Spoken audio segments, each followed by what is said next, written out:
Kehidupan sangat tenang, dipermudahkan, apa hajat cepat Allah tunaikan walaupun bukan melalui usaha sendiri.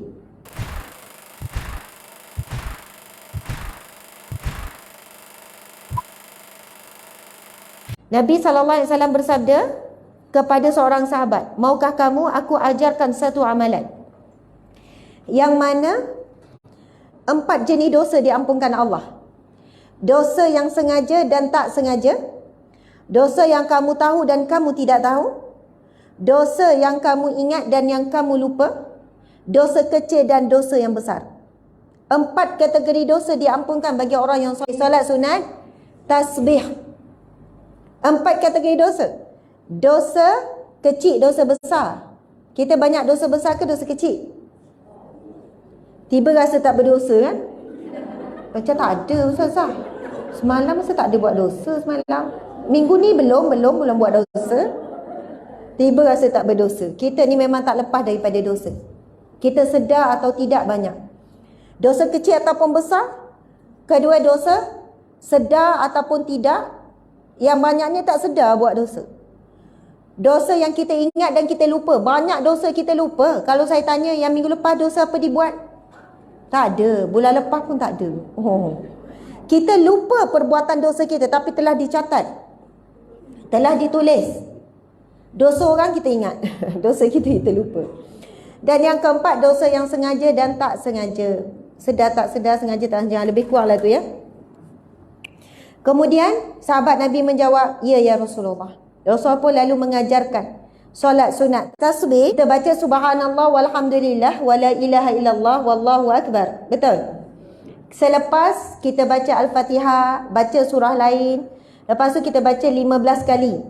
Ada juga pada selepas Al-Fatihah, begitulah lebih kurang 15 kali. Lepas tu rukuk 10 kali, i'tidal 10 kali, sujud 10 kali. Lagi antara dua sujud 10 kali, sujud lagi 10 kali, lepas tu sebelum bangun 10 kali. So campur semua 75 kali. Betul? Satu rakaat 75 kali kita ulang subhanallah walhamdulillah wala ilaha illallah wallahu akbar. Kali 4 jadi 300 cukup? Ngam-ngam. Tapi 300 kali 4 1200. Kita zikir 4 rakaat tu sebenarnya 1200 zikir. Sebab 300 kali subhanallah, 300 kali la ilaha illallah, 300 kali alhamdulillah, 300 kali Allahu akbar. So dalam solat sunat tasbih 4 rakaat tu kita telah berzikir 1200 kali. Betul tak tidak? Tapi kalau set tu 300 kali.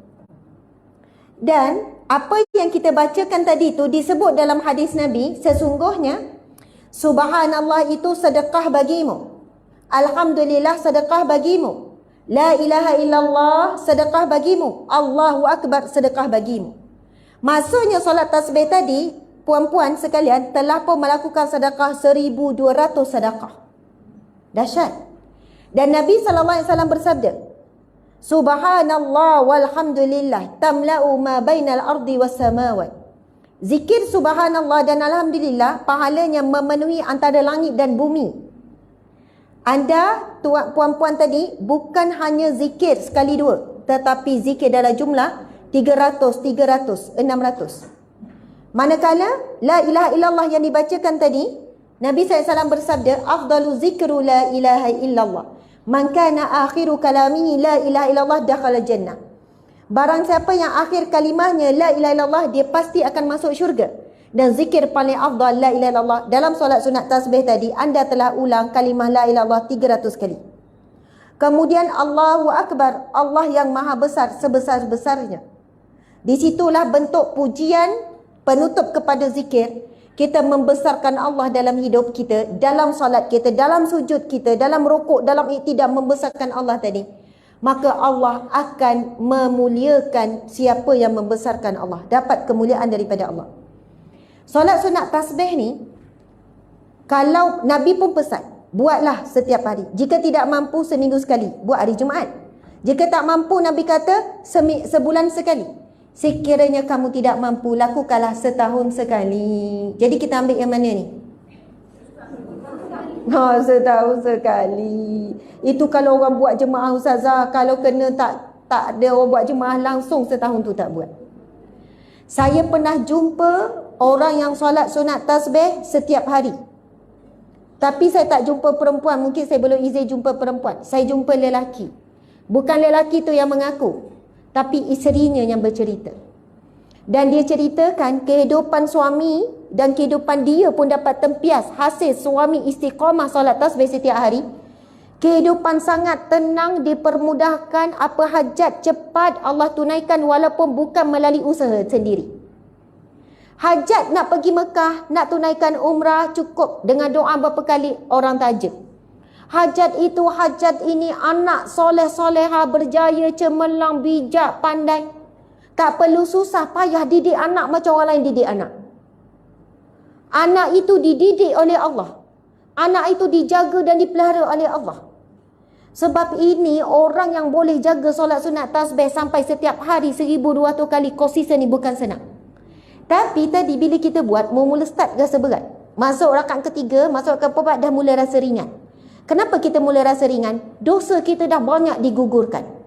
Badan kita dah mula ringan, kita dah mula rasa tenang, kita dah mula rasa manis dan nikmat memuji Allah sambil solat. Kita boleh zikir 1200 kali bukan melalui solat. Boleh je, ada orang selawat 1000 kali sehari. Ada orang la ilaha illallah 1000 kali sehari, 200 kali sehari. Sambil drive, sambil buat kerja, sambil siram pokok, la ilaha illallah, la ilaha illallah, la ilaha. Memang boleh kita buat. Tetapi jauh beza bila kita tasbih, tahmid, takbir, tahlil ketika solat. Sebab waktu solat kita bukan zikir pada lidah saja. Kita zikir juga dengan hati dan kita zikir bil jawarih. Sebab itu jawarih ni anggota badan. Bila kita berzikir dengan solat, tubuh badan kita, setiap pergerakan dalam solat itu adalah zikrullah. Berzikir juga. Perbuatan rukuk itu zikir, perbuatan sujud itu zikir, perbuatan berdiri itu zikir. Tapi kalau kita berdiri, lepas tu bukan solat, berdiri, lepas tu kita pun zikir, ya, lidah dan hati kita zikir, tapi tubuh badan kita tidak zikir. Tapi bila solat saja, sebab itu Nabi Allah Subhanahu Wa Taala berfirman, aqimis solah li zikri. Dirikan solat untuk berzikir kepadaku. Itu perintah Allah, itu ayat Al-Quran. Dirikan solat untuk mengingatiku. Jadi soalannya kita fikir apa? Alang-alang kita nak berzikir, lebih baik kita zikir dalam solat. Maksudnya solat, zikir. Bila zikir, solat. Dan lebih khusyuk, lebih tenang, lebih fokus. Berapa minit kita nak habiskan solat sunat tasbih? Kalau dah biasa, tadi berapa minit nak habiskan 4 rakaat solat sunat tasbih? 30 minit, 20 minit, 30. Kalau dah jadi rutin, 20 minit kita dah boleh settle. Bukan laju sangat, tetapi kita dah mahir dah. Kan tadi confuse kan? Kita kan kira dengan jari kan? Gerak-gerak jari kan? Lepas tu dah confuse, lepas tu dah terlebih. Tapi dah biasa, kita memang akan jadi mahir, kita tak akan confuse. Boleh ke Ustazah nak gerak jari sampai tutup sebab saya confuse, saya tutup terus? Boleh je. Itu pergerakan kecil yang dimaafkan. Maksud pergerakan yang diperlukan. Subhanallah, Allahu Akbar.